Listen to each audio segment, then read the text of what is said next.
The idea that angels are among us is not just a story people like to tell. The Bible speaks about angels as real beings created by God. They are not myths, legends, or imaginary figures. Angels exist to serve God and carry out His will. Scripture describes angels as spiritual beings sent by God to help His people. They are not humans who died and became angels.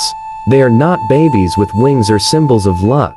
They are powerful servants who obey God without question. The Bible gives a strong hint that angels may walk among us in human form.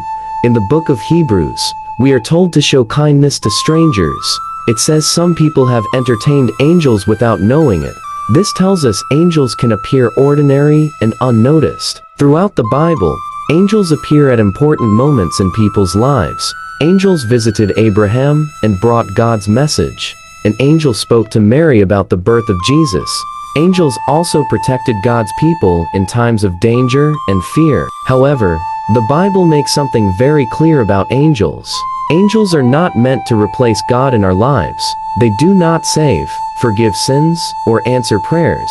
They serve Jesus and point people back to God. Angels work behind the scenes, but God works directly in our hearts. Angels follow God's commands, but God knows you personally.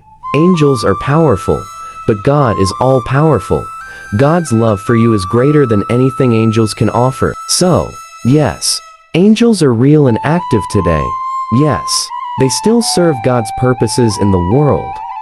They may be closer than we think, but the greatest truth is that God Himself is with you. If you belong to Jesus, you are never alone. God watches over your life every day.